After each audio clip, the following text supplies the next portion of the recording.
Magandang gabi po, ma'am. Ako po si...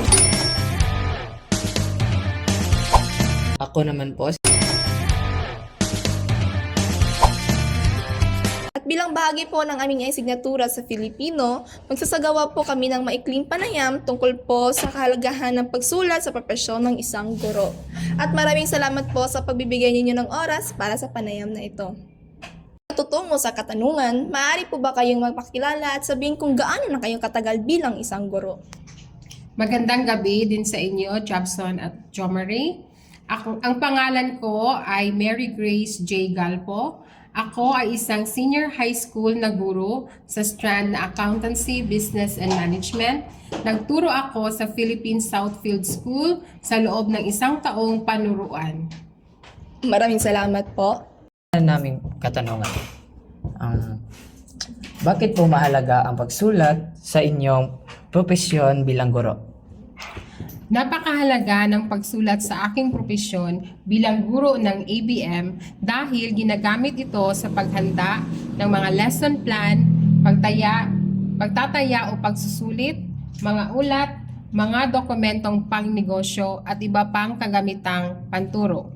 Nakakatulong din ang pagsulat upang maipahayag ko ng malinaw ang aking mga idea at masukat ang pag-unawa ng aking mga estudyante sa pamamagitan ng mga nakasulat na gawain. Maraming salamat po. Ito naman po ang aming pangalawang tanong. Ano-ano pong mga dokumento sulatin ang madalas niyong ginagawa bilang guro? Bilang guro ng ABM, ang mga dokumentong aking ginagamit o sa pagsusulat ay katulad ng bumuo at magpatupad ng mga lesson plan, learning module at iba pang kagamitang panturo na nakaayon sa K-12 curriculum.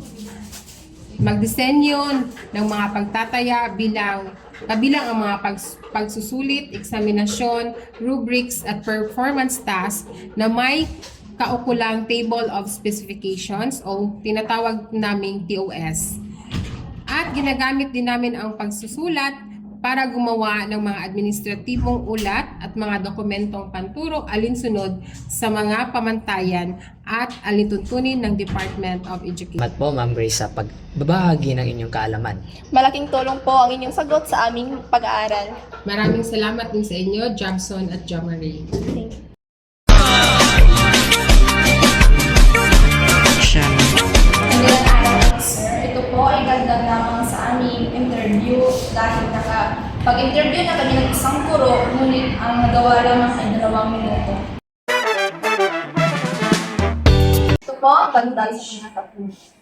Sa inyong karanasan bilang guro, paano po nakakatulong ang mahusay na kasanayan sa pagsulat sa isip upang ituro at pakikipag-ugnayan sa mga mag-aaral at magulang? For me, it's an English teacher, but I will deliver this one in Filipino, which I have it here as a translated one. So, bilang guro, malaking tulong ang mahusay na kasanayan sa pagsulat sa epektibong pagtuturo at pakikipag-ugnayan sa mga mag-aaral at magulang. Sa pagtuturo, nakakatulong ito sa paggawa ng malinaw na lesson plan dahil dito nakabatay ang aming mga takdang aralin sa buong araw at pagsusulit, panito at iba pang kagamitang pampakatuto upang mas madaling maunawaan ng mga mag-aaral ang aralin. Kaya nakakatulong din ito sa pagbibigay ng malinaw at makabuluhang feedback sa kanilang mga gawain. Kaya para sa akin, malaking tulong ito bilang isang guro sa pang-araw-araw naming gawain. Maraming salamat po. Ito po ang isa pang katanungan. Ano po ang may papayong ninyo sa mga estudyante tungkol sa kahalagahan ng pagsulat sa pag-aaral at sa kanilang magiging propesyon sa hinaharap? Usually, what I would suggest is read and write a lot.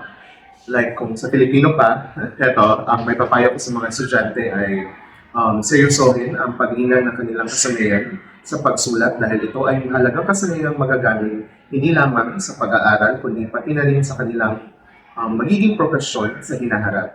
Sa pamamagitan ng mahusay na pagsulat, mas nagipapahayag nila ng malinaw ang kanilang mga ideya, opinyon at kaalaman. Nakakatulong din ito sa paggawa ng mga akademikong gawain tulad ng sanaysay, pananaliksik at mga ulat.